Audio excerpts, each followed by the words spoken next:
Vidéo top flop, bilan lecture, j'ai lu un total de 35 volumes, 3 séries et on va les classer de la moins bonne à la meilleure. À la dernière position, j'ai lu l'intégrale en 14 volumes de Gluton et Dragon et comme tu peux voir, j'ai plus la série, je l'ai déjà revendue et on en reparle après le synopsis. La sœur de Laos a été engloutie par un dragon. Pour la sauver, avant qu'il ne soit trop tard, lui et son équipe plongent dans les profondeurs d'un donjon. Problème, ils ont tout perdu. Armes, provisions, argent. Fauchés et affamés, ils n'ont qu'un seul moyen de survivre, cuisiner les monstres qu'ils croisent. Heureusement, un mystérieux nain gourmet croisé en chemin connaît l'art culinaire des créatures fantastiques. Ensemble, ils transforment leur quête désespérée en aventure gastronomique entre slime sauté, basilic grillé et autres délices improbables. Gluton et Dragon, pour moi, la meilleure façon de le résumer, ça serait un manga d'aventure gastronomique fantasy. La nourriture tient une place centrale dans ce récit, je trouve que le schéma devient très vite répétitif.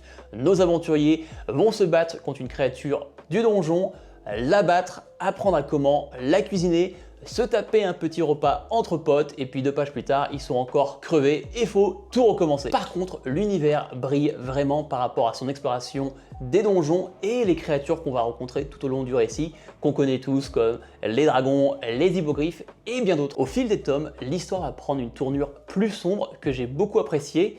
Mais je vais pas vous mentir, j'aurais aimé qu'on pousse un peu plus ce côté sombre parce qu'il y a un petit détail que je peux pas vous révéler sans vous spoil l'histoire qui casse un peu toute cette tension. Cela dit, la fin je la trouve maîtrisée, elle est sombre et satisfaisante et aussi au niveau des dessins, il n'y a rien à dire, franchement tout est très beau. Surtout, j'aime beaucoup les dessins pour l'antagoniste et son personnage. J'en dis pas plus, je vous laisserai le découvrir. Côté personnage, on va être gâté parce que oui, dans ce manga, il y a quand même beaucoup de personnages. Chacun aura une petite backstory qu'on va développer au long du manga. Moi, j'ai une préférence pour Laos, notre prota qui veut absolument sauver sa petite sœur et en même temps découvrir la cuisine des monstres. Au niveau de notre groupe d'aventuriers, on a vraiment le schéma classique avec un nain, un humain, un elfe, un hobbit. C'est pas vraiment un hobbit, mais entre la taille d'un elfe et la taille d'un nain. Il y a aussi beaucoup de détails au niveau de la longévité et des différences entre chaque race qui rajoutent au lore que j'ai beaucoup aimé. Il y a aussi beaucoup d'humour dans ce manga, même si je trouve que les gags sont très vite les mêmes. Après ça reste juste mon opinion. En résumé, Gluton et Dragon, c'est vraiment un manga qui est très sympathique. Moi, j'ai revendu la série parce que je compte pas la relire et je pense pas que je sois le vrai public pour cette série, même si j'adore la fantasy. J'ai juste trouvé que c'était trop sur la bouffe et c'était vachement répétitif et puis même au niveau de la lecture, c'est vachement long. Après, je pense que avoir lu la série d'un coup, c'était sûrement pas la bonne idée parce que je pense que c'est plutôt un manga que tu lis un tome, puis tu revas sur une série principale et puis une fois que tu l'as fini ou tu as fini un arc, tu relis un tome. C'est vraiment un manga qui se lit tome par tome. Et moi, je pense vraiment que la meilleure façon de découvrir le manga et cette œuvre, je pense que c'est avec l'animé. Parce que j'avais regardé déjà les 2 premiers épisodes sur Netflix que j'avais vraiment trouvé très bons, que ça soit au niveau des couleurs, de la musique et même de l'animation était vraiment bien faite. Donc voilà, moi j'ai revendu la série, mais je comprends pourquoi il y a autant de gens qui l'aiment parce que même si c'est pas forcément un manga que j'ai trouvé incroyable, je comprends pourquoi il est autant aimé parce que franchement c'est très bien fait, que ce soit au niveau de la bouffe, de tout ce qui est exploration, des donjons, le niveau fantasy. Pour moi, je pense pas que ce soit la cible principale, mais franchement, si tu aimes tout ce qui est manga, animé, d'aventure, avec tout ce qui est le côté nourriture et amitié, franchement, je te recommande Gluton Dragon. À la deuxième position de ce top flop, on va retrouver Eyeshield 21. Senna, le héros de l'histoire, est un jeune homme frêle et craintif. À force de jouer les larbins pour les autres, il a acquis une vitesse de course phénoménale. Dès son arrivée au lycée, il est remarqué par Yoshi, le démoniaque quarterback de l'équipe de football américain de son lycée, les Demon Devilbats. Si au début Senna accepte d'en faire partie en tant que simple manager, il va rapidement devenir Eyeshield 21, le mystérieux running back de l'équipe. Incognito derrière sa visière teintée, il est, grâce à sa rapidité, l'arme secrète des Devilbats. L'histoire se focalise tout autant sur l'évolution de l'équipe, sur l'élargissement de son effectif et sur le rêve irréaliste des vétérans du club Hiruma et Kiruta de participer au Christmas Bowl. Eyeshield 21 est le premier manga de sport que je lis parce que j'ai vu beaucoup d'animes de sport, mais c'est le premier que je découvre sur format papier. La raison principale de pourquoi j'ai choisi Eyeshield 21 et pas un autre manga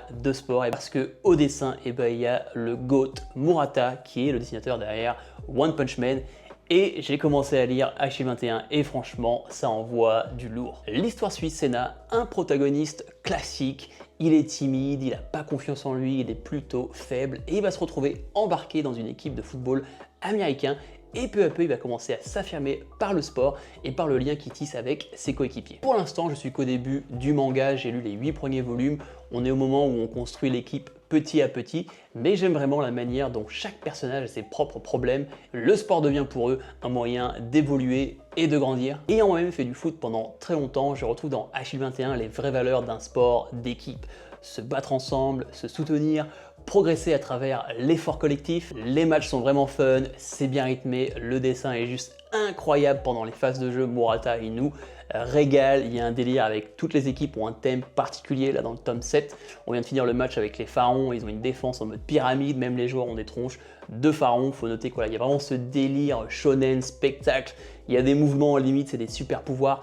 Faut pas vouloir un manga de sport sur le football américain qui va être vraiment réel. Là, on est dans le spectacle, on est là pour se faire plaisir. Et franchement, Murata, il nous régale. Et j'ai vraiment hâte de voir comment l'équipe, elle va évoluer et surtout voir comment l'équipe, elle va jouer une fois complète. Parce que là, je pense qu'on va avoir des matchs qui vont durer plusieurs tomes et Murata, il va juste nous régaler. En première position de ce top flop, on va retrouver Coq de combat. Ryo Naoshima, 16 ans, avait tout ce qu'il fallait pour réussir dans la vie.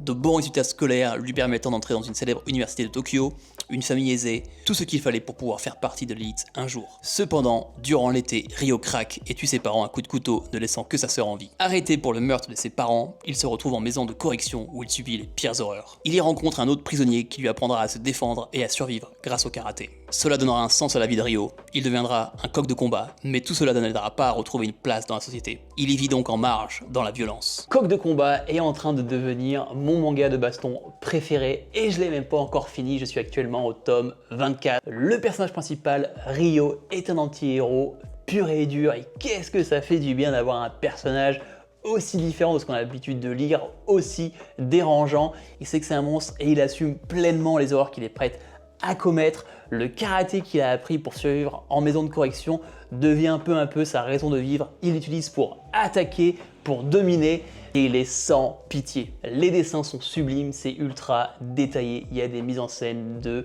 malades, ça me rappelle beaucoup Sakamoto, le mangaka qui a fait Innocent et Ascension dans ses délires avec les dieux, le bien contre le mal, le règne des animaux, ça part loin mais c'est contrôlé. Les combats sont bruts, viscéreux avec une intensité de folie. Ryo, il est prêt à tout pour gagner. Les coups bas, coups dans les yeux, pression psychologique, tout y passe. C'est un récit profondément adulte, c'est souvent dérangeant, c'est malsain. Pendant très longtemps, je cherchais un manga de baston adulte et là, franchement, Coq de baston, ça devient mon manga de baston préféré parce que c'est adulte, il n'y a pas de censure, c'est sans retenue, ça va très très loin. Quel kiff, et j'ai vraiment hâte de voir comment le dernier arc va se finir. Ryo, c'est un malade, mais quel plaisir de le suivre. C'est la fin de la vidéo, comme d'habitude, aime cette vidéo, laisse-moi un commentaire si je te donne envie de découvrir une de ces séries, abonne-toi à la chaîne si ce n'est pas encore fait, suis-moi sur Insta, je mets mes réactions de lecture à chaud et puis je partage quelques conneries. Sur ce, c'était Erdaxel, on se voit dans la prochaine vidéo, peace.